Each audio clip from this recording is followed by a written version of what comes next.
Mandate. You grew up in the hood, uh, the home of the brave. There's sort of a lot of different influences that we have, and and we live to coincide with one another. And you can go either way. You can live a certain life, or you can try to choose to like really excel in bringing our people up. And so I'm just really interested in what was the turning point for you in terms of like, okay, this is what I want to do. I want to be a voice for my people. Like, what was it that you saw that you wanted to be part of that change? Was it just you knew you had a gift of gab and you wanted to be involved in politics, or did people push you into the arena?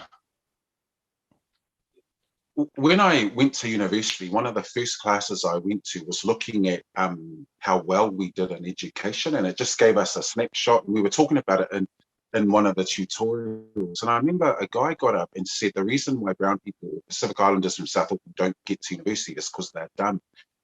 I remember sitting there in a group of about 18, 20 of us. It was good the tutor went bananas on him. But I remember sitting there thinking, there were people who agreed with what this person said. And I went, gosh, what a weird world. Like, do people like this exist? And I think there was a part of me that wanted to stand up and go lay hands on him like a good Christian would.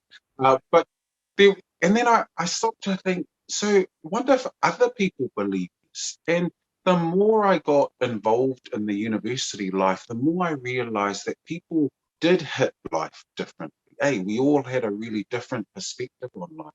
And so it was my university years that challenged me to maybe get involved in ways where I could influence some change.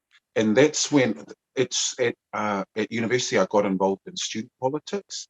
And Petia was talking about how I was the president of the Students Association. All of that was political involvement. And it was just about saying, I guess what I was driven by was I just wanted to say this was our experience, that this was what it was like for me growing up in Otara as a Samoan, the youngest child. And when I wrote my master's dissertation, I wrote it on brown flight.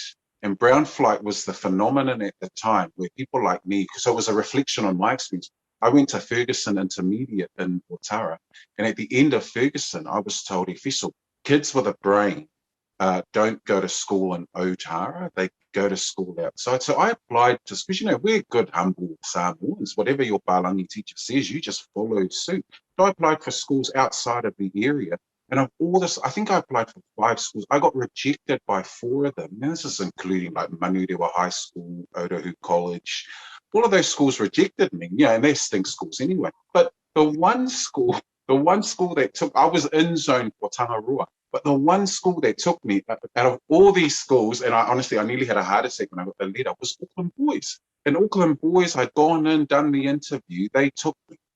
And then the end of that story is I only lasted 2 weeks at Grim, and it was too much for me. And so I ended up just going to TC and saying, no, this is too big a cultural shift. I wasn't ready. I didn't feel like I was at that stage in my life where I could handle being out of zone. And so went to Tangaroa and loved it at TC. But I think those experiences made me realize or reflect now that the world is different for everyone. And so I thought it was important that politics was just one avenue to give voice to a different experience. And I loved it. And I'm enjoying it now. When I finished university, I didn't do politics. I got out of politics straight away. Once student politics, I was away from that stuff for years and did research on youth gangs and that kind of thing. So it was really different. Mandate.